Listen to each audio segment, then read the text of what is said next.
Might is right, यानी जिसके हाथ में ताकत है वो सक्सेसफुल होता है और जिसका कुछ नहीं होता एक तरह से गुलामाना जिंदगी होती है। गुरु साल 1937 की पुरानी दिल्ली के एक घर में दो लड़कियों के बाद एक लड़का पैदा हुआ।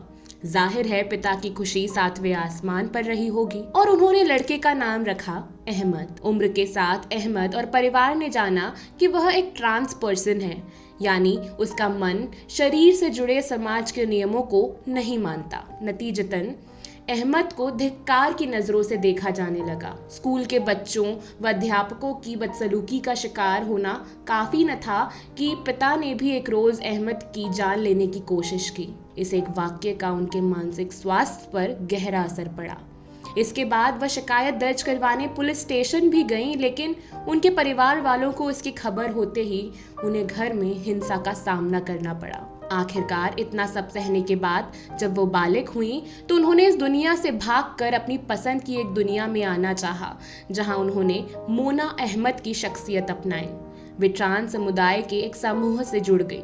आज कई संस्थाएं हैं जो ट्रांस समुदाय के हित में काम करती हैं। आज मेडिकल साइंस ने फिर भी उतनी तरक्की कर ली है, लेकिन जिस वक्त मोना अपनी पहचान स्थापित करना चाहती थी उस वक्त इस तरह की सर्जरी न केवल मुश्किल थी बल्कि बहुत सी अवधारणाओं से घिरी थी। हालांकि आज भी मेडिकल के क्षेत्र में LGBTQ समुदाय का न के बराबर प्रतिनिधित्व और जेंडर को लेकर पूर्वाग्रह के चलते ट्रांस व्यक्तियों को कई मुश्किलों का सामना करना पड़ता है। ये देखो सब बर्थडे के फोटो हैं, बांग्लादेश, पाकिस्तान, जापान से भी लोग आए थे, ये सब बर्थडे के हैं। आशा जब तक मेरे पास है मेरी ज़िंदगी 1-2 साल अच्छे कटे, बाकी फिर तो बस चमन के साथ सब चली गई। बम्बई के फिल्मी सितारों से मिलने से लेकर बेहतरीन स्टेज प्रदर्शन तक मोना अपने दौर की एक एक्टिव ट्रांस पर्सन साबित हुई। यह उस वक्त हुआ जब पितृसत्तात्मक समाज में ट्रांस समुदाय के लिए भेदभाव और सम्मान की लड़ाई कई गुना ज्यादा थी। हालांकि इस वक्त और उस वक्त में कोई महत्वपूर्ण सामाजिक बदलाव अब तक नहीं आया है और हर समाज में ऊंच नीच कायम है। सब कुछ शब्द के दायरे में दरअसल वो सब नहीं था जो मोना सचमुच चाहती थी। वह माँ बनना चाहती थी और यही दुआ मांगने हज पर भी गई। जल्द ही उन्होंने एक बच्ची को गोद लिया जिसका नाम आयशा रखा।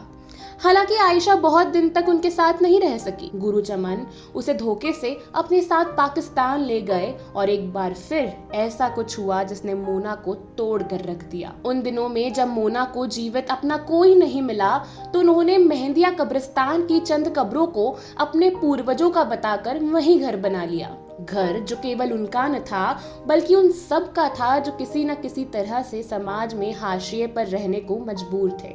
यहाँ उन्होंने लड़कियों के लिए स्विमिंग पूल बनवाया तो कहीं शादियों के लिए जगह छोड़ी और कहीं बच्चों के लिए 50 बिस्तर लगवाए। लेकिन कभी कोई लड़की उस स्विमिंग पूल में न आई, न कभी वहाँ शादियां हुई और उन 50 बिस्तरों को तो लोग तोड़ ले गए। उस घर के दरवाजे फिर भी खुले रहे सबके लिए। यकीनन वो दरवाजे हमारी और आपकी सोच से तो बहुत ही बड़े रहे होंगे। ढलती हुई उम्र वहीं गुजरती रही कुछ चेलों और आसपास के इक्का दुक्का लोगों के बीच।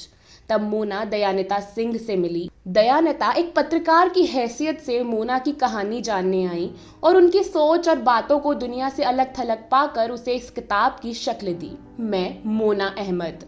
मोना ने आगे बढ़कर अपने सारे अनुभवों और तस्वीरों को इस किताब का हिस्सा बनने दिया।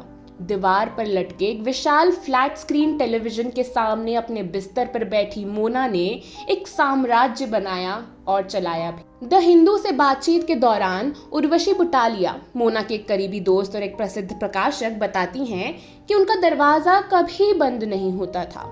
आप बस उसे धकेल कर अंदर जा सकते हैं। वह अपने बिस्तर पर सो रही होंगी, लेकिन जब वह सो रही होंगी तब भी आप अंदर जा सकते हैं और टीवी देख सकते हैं। इससे उन्हें कोई फर्क नहीं पड़ता।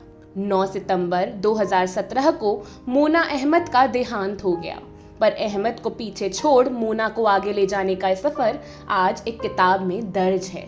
ये किताब मोना अहमद द्वारा वॉल्टर केलर को उनके जीवन के बारे में भेजे गए गहन, ईमानदार और स्पष्ट ईमेलों का एक संग्रह है और उनकी अपनी पहचान और संघर्षों पर विचार करती है। आप मोना अहमद को जानते हैं? हाँ जानते हैं, यही रहते हैं।